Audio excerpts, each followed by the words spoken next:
Imagine करें कि आप पूरे 72 दिनों तक प्लेन क्रैश में एक ऐसी जगह में फंस जाएं जहां चारों तरफ बर्फ ही बर्फ हो, न कोई इंसान, न कोई मदद और न खाने पीने को कुछ हो। बस चारों तरफ आपको अपनी मौत का साया नजर आए, लेकिन तभी आपके साथ कुछ ऐसा हो जाए जिसकी आपने बिल्कुल उम्मीद नहीं की हो। कहानी की शुरुआत होती है 13 अक्टूबर 1972 में, जब एक रग्बी टीम अपना फाइनल मैच खेलने अमेरिका से चिले जा रही थी। ये एक नॉर्मल फ्लाइट थी और जहाज के अंदर बैठे सभी प्लेयर्स बहुत खुश थे, क्योंकि उनमें से कई लोग पहली बार प्लेन में ट्रैवल कर रहे थे और ये सभी पहली बार अपनी कंट्री से बाहर किसी दूसरी कंट्री जा रहे थे। कुछ प्लेयर्स के साथ उनके फैमिली मेंबर्स भी थे जो अपने बच्चों को गेम में सपोर्ट करने के लिए उनके साथ जा रहे थे। प्लेन के टेक ऑफ करने के बाद जब वह एंडीज माउंटेन से होकर चिले की तरफ बढ़ने लगा, उस वक्त तक सब कुछ नॉर्मल चल रहा था। अंदर बैठे सभी प्लेयर्स बहुत खुश थे और विंडो सीट से बर्फीले पहाड़ों का नजारा देख रहे थे, लेकिन उन्हें पता नहीं था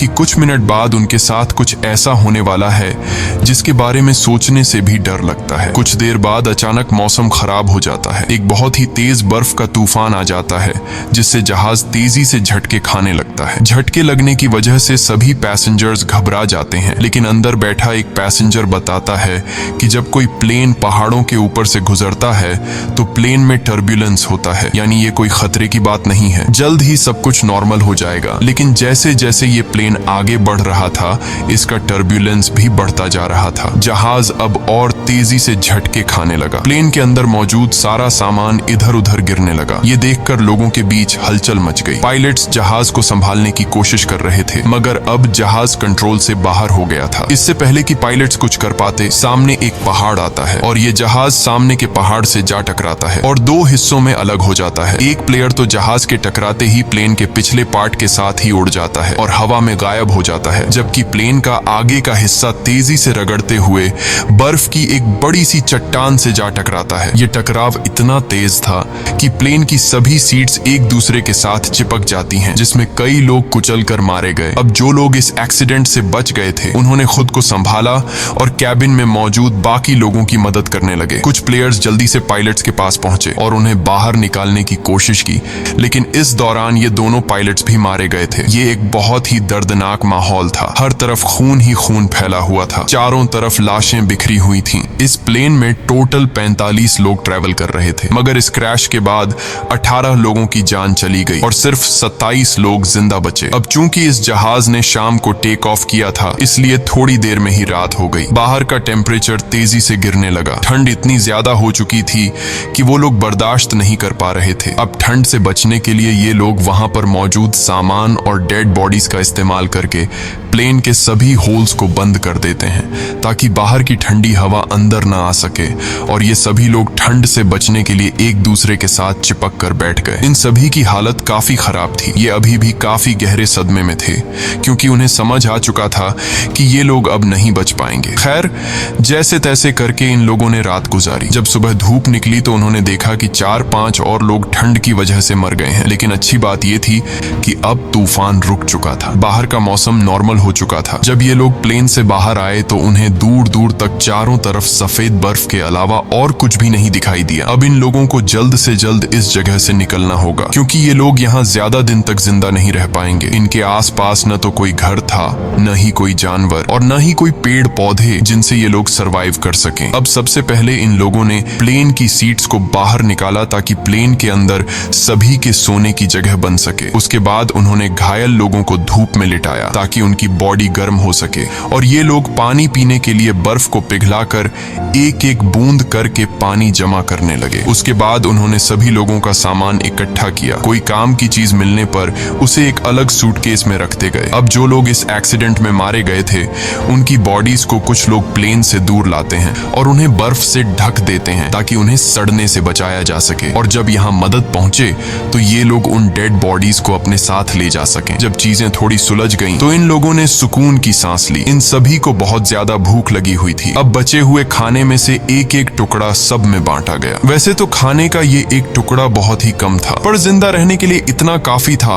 हालांकि सब जानते थे कि यह खाना उन्हें तब तक चलाना होगा जब तक उनके पास कोई मदद न पहुंचे। सबको लगा कि अब तक गवर्नमेंट को पता चल चुका होगा कि उनका प्लेन क्रैश हो चुका है और जल्द ही इन लोगों को रेस्क्यू कर दिया जाएगा।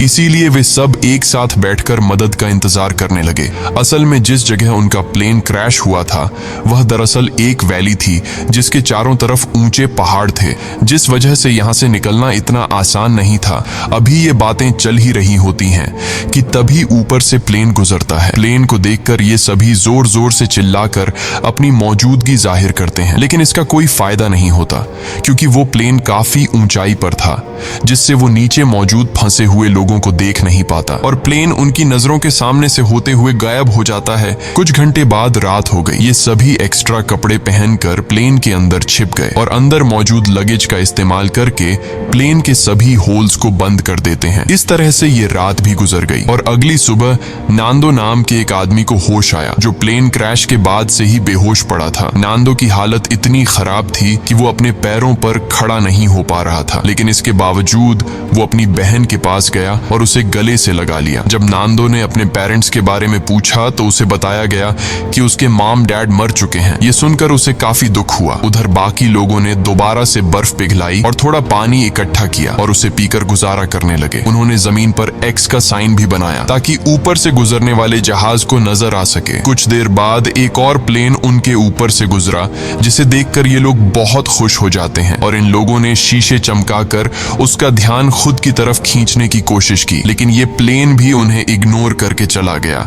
ये लोग खुश थे क्योंकि उन्हें लग रहा था कि शायद उस प्लेन ने हमें देख लिया है और अब बहुत जल्द उनके पास मदद पहुंच जाएगी। लेकिन इस तरह से एक रात और गुजर गई पर कोई उन्हें बचाने नहीं आया। अब उन्हें समझ आ जाता है कि यहाँ हमें कोई भी बचाने नहीं आएगा, इसलिए ये लोग सोचते हैं कि हम सब इस बंद इलाके में अपनी जान कैसे बचा सकते हैं। तभी उन्हें ख्याल आया कि प्लेन के पिछले हिस्से में कुछ बैटरीज पड़ी थीं और अगर हम इन बैटरीज को यहाँ ले आए तो बैटरी की मदद से हम प्लेन के रेडियो को चला सकते हैं और बाहर की दुनिया से कांटेक्ट कर पाएंगे। अब सभी को ये आइडिया पसंद तो आया, लेकिन इस काम को अंजाम देना इतना आसान नहीं था जैसा वो सोच रहे थे, क्योंकि जहाज का पिछला हिस्सा जो क्रैश के दौरान टूटकर अलग हो गया था, पता नहीं वो हिस्सा अब कहाँ होगा। खैर, उन्होंने प्लेन के पिछले हिस्से को ढूंढने का फैसला किया। इसके बाद उन्होंने लेदर और कांच का इस्तेमाल करके कुछ गॉगल्स बनाए ताकि ये गॉगल्स तेज बर्फीले तूफान में उनकी आंखों का प्रोटेक्शन कर सके। और ग्रुप के 4 लोग उन बैटरीज को लाने चले गए, लेकिन थोड़ी दूर जाने के बाद जब उन्होंने पीछे मुड़कर देखा तो उन्हें उनका जहाज कहीं भी दिखाई नहीं दिया और अब उन्हें एहसास हुआ कि इतने सारे बर्फ के बीच किसी को भी उनका प्लेन नहीं दिखेगा और शायद इसीलिए अभी तक कोई उन्हें बचाने नहीं आया। अब ये लोग आगे बढ़ने की कोशिश करते हैं कि तभी वहां मौजूद बर्फ खिसकने लगी। ये देखकर ये लोग डर जाते हैं और वापस अपने जहाज की तरफ आ जाते हैं। इस तरह से इन लोगों को यहाँ फंसे हुए 6 दिन गुजर जाते हैं और 1 हफ्ते बाद प्लेन में मौजूद सारा खाना खत्म हो गया। अब ये इलाका बर्फ से ढका हुआ था और आसपास न तो कोई जानवर था और न ही कोई पेड़ पौधे। इसीलिए अब उन्हें अपना पेट भरने के लिए कुछ न कुछ तो करना होगा। खाने के लिए कुछ भी न मिलने पर वो लोग पत्थरों पर जमी हुई मॉस खाने लगे, जिसका टेस्ट बहुत ही गंदा था, पर मजबूरी में उन्हें खाना पड़ा। यहाँ नांदो ने कहा कि अगर उसे मरे हुए लोगों की बॉडीज भी खानी पड़े तो वो खुद को जिंदा रखने के लिए ये भी करेगा। ये सुनकर सभी लोग सोच में पड़ गए। जल्द ही इन सभी के बीच बहस होने लगी कि उन्हें मरे हुए लोगों को खा लेना चाहिए या फिर भूख से मर जाना चाहिए। कुछ लोगों का कहना था कि ऐसा करना ठीक नहीं, ऐसा करने पर हमें ऊपर वाला माफ नहीं करेगा। जिसके बाद उन्होंने अपने पेट पर पत्थर रखकर गुजारा किया। ऐसे ही वक्त गुजरता गया और वक्त के साथ साथ उनकी भूख भी बढ़ती गई। हाल ये था कि ये सभी अपने जूतों की लेस और सिगरेट तक खाने पर मजबूर हो गए, लेकिन कई दिनों से भूखे रहने के बाद उन चीजों से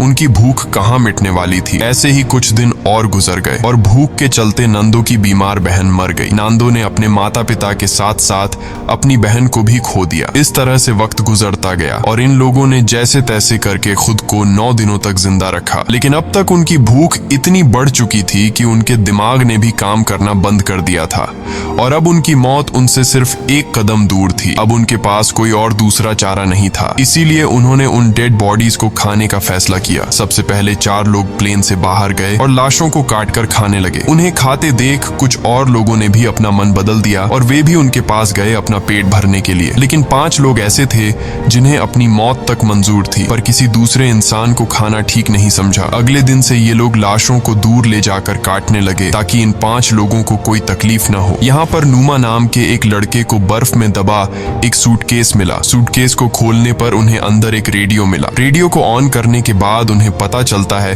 कि इसमें सिग्नल नहीं है, जिसके लिए इन लोगों ने चीजों को जोड़कर एक एंटेना बनाया और इस रेडियो पर उन्होंने एक न्यूज सुनी जिसमें बताया जा रहा था कि सरकार ने इनके खोज में कई रेस्क्यू ऑपरेशंस चलाए थे और 66 के करीब हवाई जहाजों को उनकी तलाश में भेजा था। लेकिन इतनी कोशिशों के बावजूद जब इन लोगों का कोई अता पता नहीं चल सका तो सरकार ने उन्हें मरा हुआ डिक्लेयर कर दिया। इसीलिए अब गवर्नमेंट ने इन लोगों को ढूंढना बंद कर दिया है। ये खबर सुनकर ग्रुप के सभी लोगों की हिम्मत टूट गई और उनके जिंदा बचने की सारी उम्मीदें मिट्टी में मिल गईं। अब उन बचे हुए 5 लोगों में से जिन्होंने डेड बॉडीज को खाने से इनकार कर दिया था, उनमें से 4 लोगों ने भी मांस खा लिया, क्योंकि वे जान चुके थे कि यहाँ उनकी कोई मदद करने नहीं आएगा और अब उन्हें खुद कुछ करना होगा यहाँ से निकलने के लिए। यहाँ ग्रुप के 3 लोगों ने दोबारा से जहाज के पिछले हिस्से को ढूंढकर उसमें लगी बैटरीज को लाने का फैसला किया ताकि वे उसका इस्तेमाल करके बाहरी दुनिया से कांटेक्ट बना सकें और उन्हें बता सके कि हम अभी भी जिंदा हैं। इसके बाद 3 लोग प्लेन के पिछले हिस्से को ढूंढने निकल पड़े और कई घंटों तक चलने के बाद उन्हें प्लेन के कुछ टुकड़े मिले जिन्हें ये लोग उठा लेते हैं और साथ ही उस खिलाड़ी की लाश भी मिली जो क्रैश के वक्त उनसे बिछड़ गया था। उन्होंने उसकी लाश को दफना दिया और अपना सफर जारी रखा, क्योंकि अब उन्हें भी अंदाजा हो चुका था कि प्लेन का पिछला हिस्सा यहाँ आसपास ही होगा। घंटों की चढ़ाई के बाद ये सभी काफी थक चुके थे और इन बर्फीली हवाओं के चलते उनका सांस लेना भी मुश्किल हो रहा था। जल्द ही रात हो गई और इन लोगों ने एक चट्टान की आड़ में छिपकर रात गुजारने का फैसला किया। अगली सुबह जब उनकी आंख खुली तो ये सभी बर्फ से ढके हुए थे और इन तीनों की हालत काफी खराब थी। ठंड इतनी ज्यादा थी कि उनमें से एक की तो आंखें तक जम चुकी थीं और बाकी दोनों अपने पैरों पर खड़े होने लायक भी नहीं थे। अब उनमें आगे बढ़ने की ताकत तो बिल्कुल नहीं थी, इसीलिए ये सभी प्लेन के बाहर की लोहे की शील्ड पर बैठकर पहाड़ से नीचे उतर आए। इन लोगों को खाली हाथ देखकर पूरे ग्रुप में उदासी छा गई और उस आखिरी बचे आदमी ने भी इंसानी मांस खा लिया और अपनी किस्मत को कोसता हुआ सो गया। ऐसे ही दिन गुजरते गए और इन लोगों ने जैसे तैसे करके खुद को 17 दिनों तक जिंदा रखा। लेकिन यहाँ बुरी बात ये थी कि पिछले 5 दिनों से बाहर का मौसम काफी खराब था। तूफान से बचने के लिए सभी प्लेन के अंदर बैठे होते हैं कि तभी एक बड़ा तूफान आता है और प्लेन को अंदर बर्फ से भर देता है। अंदर मौजूद कई लोग बर्फ के नीचे दब जाते हैं। अब जो लोग ऊपर रह गए थे वो इस हादसे से काफी घबरा गए, लेकिन फिर उन्होंने हिम्मत दिखाते हुए बर्फ को खोदकर अंदर दबे लोगों को बाहर निकाला। अब सभी लोग तो समय रहते बाहर आ गए, लेकिन एक लड़की बर्फ में काफी नीचे तक दब गई थी, जिसकी बर्फ में दम घुटने से मौत हो गई। ये लोग बहुत ज्यादा घबराए हुए थे और ये लोग इस हादसे से ठीक से संभल नहीं पाए थे कि तभी उन्हें बाहर से अजीब सी आवाजें सुनाई देने लगीं। जब ये लोग बाहर की तरफ देखते हैं तो उन्हें पता चलता है कि एक और तेज तूफान उनकी तरफ आ रहा है जो पहले से भी ज्यादा तेज है। एक और तूफान आता है और ये सभी दोबारा से बर्फ में दब जाते हैं। ये तूफान इतना तेज था कि पूरा का पूरा जहाज बर्फ से भर गया। कुछ लोगों की तो मौके पर ही मौत हो गई। अंदर फंसे लोगों के पास अब निकलने का कोई रास्ता नहीं था, जिसमें से एक साथी ने फटाफट जहाज की छत में एक छेद बनाया ताकि उन्हें ऑक्सीजन मिल सके और दम घुटने से बच सकें। ये लोग हाथ जोड़कर सिर्फ यही विश कर रहे थे कि अब उनके ऊपर और बर्फ न गिरे, वरना ये सभी हमेशा के लिए यहीं दबकर रह जाएंगे। कुछ घंटों बाद उन्होंने खुद को संभाला और कुल 8 डेड बॉडीज को इकट्ठा करके उन्हें कोने में रख दिया। अब इस तरह से उन्हें यहाँ फंसे हुए 18 दिन गुजर चुके थे और उनका भूख से बुरा हाल हो गया था। अब जिंदा रहने का सिर्फ एक ही रास्ता था कि वे अंदर मौजूद डेड बॉडीज का मांस खा लें। लेकिन ऐसा करना इन सभी के लिए बहुत मुश्किल था, क्योंकि ये सभी डेड बॉडीज उनके अपने लोगों की थीं। अब ये सब देखकर नुमा नाम के उस लड़के ने खुद पर से कंट्रोल खो दिया। वो गुस्से में आया और प्लेन की खिड़की तोड़ने लगा। इस दौरान कांच का एक टुकड़ा उसके पैर में घुस गया, लेकिन इसके बाद भी वो रुका नहीं और बर्फ में छेद करता गया। पूरे 2 दिनों की मेहनत के बाद ये सब ऊपर की तरफ छेद करने में कामयाब हुए, जिसके बाद वे सभी बाहर निकल आए। बाहर आकर ये सभी इतने खुश थे जैसे ये सभी मौत की कैद से आजाद हो गए हों। उन्होंने जिंदा बचने की खुशी मनाई और फिर बर्फ खोदकर प्लेन को बाहर निकालने लगे। इस दौरान नुमा नोटिस करता है कि उसके पैर में जो चोट लगी थी उसमें अब कोई दर्द नहीं है, क्योंकि बर्फ ने उसके जख्म को सुन्न कर दिया था। हालांकि वो इस पर ज्यादा ध्यान नहीं देता और बर्फ खोदना जारी रखता है। अब आसमान में सूरज निकला हुआ था,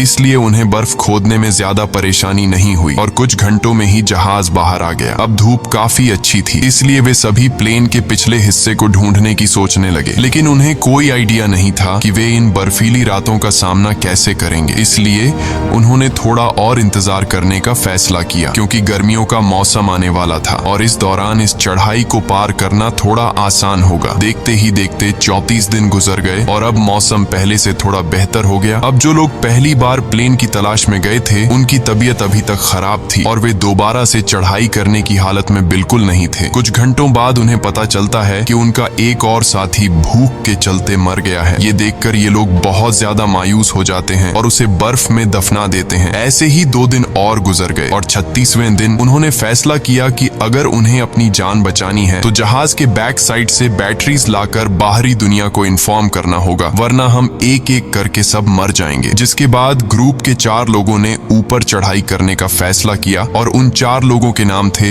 रोबर्टो, टिंटिन, नूमा और नांदो। इन लोगों ने ठंड से बचने के लिए ढेर सारे कपड़े पहने और प्लेन की तलाश में निकल पड़े, लेकिन कई घंटों तक चलने के बाद भी उन्हें उनका प्लेन कहीं दिखाई नहीं दिया। तभी नूमा की तबीयत बिगड़ने लगी और वो चक्कर खाकर गिर जाता है। यहाँ बाकी लोगों ने देखा कि उसके पैर की चोट में इन्फेक्शन फैल चुका है, इसीलिए वे सब तय करते हैं कि वापस नूमा को नीचे ले जाएंगे, लेकिन नूमा ने ऐसा करने से मना कर दिया। उसने अकेले ही नीचे जाने का फैसला किया और बाकी लोगों से आगे बढ़ने को कहा। अब नूमा प्लेन के पास तो लौट आया, लेकिन उसकी हालत इतनी खराब थी कि वहां पहुंचते ही वो बेहोश हो गया। थोड़ी देर बाद जब उसे होश आया तो उसने देखा कि उसके साथी प्लेन से बर्फ हटाने की कोशिश कर रहे थे। वो भी उनकी मदद करना चाहता था, लेकिन कमजोरी के मारे वो हिल तक नहीं पा रहा था। दूसरी तरफ वे 3 साथी कई घंटों का सफर तय करने के बाद उस जगह पहुंच जाते हैं जहां प्लेन का पिछला हिस्सा था, जो चट्टान से टकराने के बाद टूट गया था। इसे देखकर ये तीनों बहुत खुश हो जाते हैं और प्लेन के पिछले हिस्से के पास जाते हैं। जब ये तीनों जहाज की जांच करने लगे तो उन्हें बैटरीज के अलावा और भी बहुत कुछ मिला, जैसे कि ढेर सारे कपड़े, रम की बॉटल्स और कई सारे सिगरेट के पैकेट्स। ये लोग सामान लेकर वापस अपने प्लेन के पास आते हैं, जहां उन्होंने बैटरी को प्लेन के रेडियो में डाला और बाहरी दुनिया से कांटेक्ट बनाने की कोशिश की, लेकिन बदकिस्मती से रेडियो खराब हो चुका था और इस तरह से उनकी आखिरी उम्मीद भी मिट्टी में मिल जाती है। उधर नोमा की तबीयत भी बिगड़ती जा रही थी और अब उसका इन्फेक्शन पूरी बॉडी में फैल चुका था। प्लेन से मिला खाना भी अब खत्म हो गया था, इसलिए ये सभी दोबारा से ह्यूमन मीट खाने लगे। नोमा ने खाना पीना बंद कर दिया ताकि बाकी लोगों के लिए ज्यादा खाना बचे, क्योंकि वह जान चुका था कि अब उसकी जान नहीं बचेगी। अब ग्रुप के कुछ लोग एक बार फिर प्लेन के पिछले हिस्से तक गए, इस उम्मीद में कि उन्हें कुछ काम लायक मिल सके। इस बार उनकी किस्मत ने साथ दिया और उन्हें एक वाटरप्रूफ कपड़ा मिला, जिससे जोड़कर उन्होंने एक स्लीपिंग बैग बनाया। इसके बाद उन्होंने रेडियो पर खबर सुनी कि प्लेन क्रैश को 58 दिनों के गुजर जाने के बाद अब सरकार उन्हें ढूंढने के लिए एक आखिरी मिशन चलाएगी। ये खबर सुनकर सभी में दोबारा से जान आ गई और जिंदा बचे रहने की एक छोटी सी उम्मीद मिली। यहाँ कुछ लोगों ने कहा कि हमें यहीं रुककर उनका इंतजार करना चाहिए, जबकि बाकी लोगों ने कहा कि अगर हम यहीं रहेंगे तो कोई भी हमें देख नहीं पाएगा, इसलिए हम में से कुछ लोगों को पैदल चलकर मदद बुलानी चाहिए। रात को नोमा की तबीयत बहुत ज्यादा बिगड़ने लगी। वह अपनी जिंदगी की आखिरी सांसें ले रहा था। मरने से पहले उसने सभी से कहा कि जब मैं मर जाऊं तो तुम सब मुझे अपना खाना बना लेना। ये शब्द कहकर नोमा की मौत हो गई। नोमा के इन आखिरी शब्दों से सबको हिम्मत मिलती है और उन्हें नोमा के पास से एक लेटर मिला। उस लेटर में नोमा ने लिखा था कि वह बहुत खुश है कि वह अपने दोस्तों के बीच मरा, क्योंकि उसे इससे अच्छी मौत नहीं मिल सकती। अब नोमा का लेटर पढ़कर सभी के अंदर एक अलग सा जोश आ गया और ग्रुप के 3 लोग दोबारा से मदद की तलाश में निकल पड़े। इन तीनों ने एक स्लीपिंग बैग और ढेर सारा खाना लेकर अपना सफर शुरू किया। इस बार इन तीनों ने ठान लिया था कि वे हर हाल में इन पहाड़ों को पार करेंगे और चिले तक पहुंचकर सबके लिए मदद बुलाएंगे। ये तीनों बिना रुके चढ़ाई करते रहे और जब रात हुई तो वे उस स्लीपिंग बैग के अंदर सो गए। अगली सुबह उन्होंने फिर से अपनी चढ़ाई शुरू कर दी और पहाड़ की चोटी तक पहुंच गए, लेकिन ऊपर का नजारा देखकर मानो उनकी हिम्मत टूट गई। उनके सामने पहाड़ ही पहाड़ थे और इसका मतलब था कि उन्हें अभी काफी लंबा रास्ता तय करना था। उनके मन में ख्याल आया कि वे सभी वापस लौट जाएं, क्योंकि इस सफर को पूरा करने के लिए उनके पास 3 लोगों का खाना नहीं था। यहाँ टिंटिन ने अपना खाना इन दोनों को दे दिया और खुद वापस लौट गया ताकि ये दोनों इस सफर को आसानी से पूरा कर सकें। हालांकि ये सफर काफी लंबा और चैलेंज से भरा हुआ था, लेकिन फिर भी इन दोनों ने हार नहीं मानी और आगे बढ़ते रहे। और आखिरकार 10 दिनों तक लगातार चलने के बाद इन दोनों की मेहनत रंग लाई। वे एक ऐसे इलाके में पहुंचे जहां ऊपर के मुकाबले बर्फ काफी कम थी। इन दोनों को एक साफ पानी की नदी भी मिली जहां रुककर उन्होंने ढेर सारा पानी पिया। तभी कुछ ऐसा हुआ जिसकी किसी ने उम्मीद नहीं की थी। उन्हें घोड़े पर सवार एक आदमी दिखा जो नदी के उस पार खड़ा था। पहले तो इन दोनों को उस आदमी को देखकर अपनी आंखों पर यकीन नहीं हुआ। वे समझ रहे थे कि जैसे वे सपना देख रहे हैं, पर जल्द ही उन्हें एहसास हुआ कि यह भ्रम नहीं बल्कि सच में एक इंसान है। उस आदमी को देखकर उनकी खुशी का ठिकाना नहीं रहा। उन्होंने जोर जोर से चिल्लाकर उस आदमी से मदद मांगी, लेकिन वह आदमी उनकी बात नहीं समझ पाया क्योंकि वह उनसे काफी दूर था और बहते पानी के शोर में कुछ सुन नहीं पा रहा था। इसलिए उसने एक पेपर और पेंसिल नदी के उस पार फेंकी ताकि ये दोनों लिखकर कुछ बता सकें। और इन दोनों ने उस कागज पर अपनी सारी कहानी लिख दी। कागज पर लिखी सारी कहानी पढ़ने के बाद ये आदमी उस कागज को लेकर सरकारी ऑफिसर के पास पहुंचा, जहां ऑफिसर को भी पता चला कि 2 महीने पहले जिस प्लेन क्रैश में हम लोगों को मरा हुआ समझ रहे थे, उनमें से कुछ लोग अभी भी जिंदा हैं। और खबर मिलते ही सरकार ने इन सभी लोगों को बचाने का मिशन चालू कर दिया। ये आदमी रोबर्टो और नांदो को अपने घर ले आया, जहां उन्होंने पेट भरकर खाना खाया। अब ये खबर पूरे शहर में आग की तरह फैल गई और बहुत जल्द वहां रिपोर्टर्स का मेला लग गया और बर्फीले पहाड़ों के बीच फंसे लोगों ने भी ये खबर रेडियो पर सुन ली, जिससे सभी खुशी के मारे उछलने लगे। इसके बाद उन्होंने अपने हाथ मुंह धोए और अपना अपना सामान पैक कर लिया। जल्द ही रेस्क्यू टीम रोबर्टो और नांदो को लेकर उस लोकेशन पर पहुंची और प्लेन क्रैश के 72 दिनों बाद आखिरकार उन लोगों को बचा लिया गया। इसके बाद इन सभी लोगों को शहर लाया गया, जहां ये लोग अपने परिवार वालों से मिले और शहर के सभी लोगों ने इनका हीरोज की तरह स्वागत किया। अब इन सभी लोगों को हॉस्पिटल में एडमिट किया गया। यहाँ इन सभी ने एक दूसरे को नहलाने में मदद की और फिर इन लोगों को अलग अलग बिस्तर दिए गए। लेकिन उस रात भी ये सभी एक दूसरे के साथ सोए, क्योंकि इस हादसे के बाद ये सभी काफी गहरे सदमे में थे। कहानी के एंड में हमने जाना कि इस प्लेन में कुल 45 लोग ट्रैवल कर रहे थे, जिनमें से सिर्फ 16 लोगों की जान बच पाई। इसी के साथ सच्ची कहानी पर बनाई गई ये फिल्म खत्म हो जाती है। अगर आपको स्टोरी अच्छी लगी हो तो हमारे चैनल को सब्सक्राइब और वीडियो को लाइक जरूर कीजिएगा।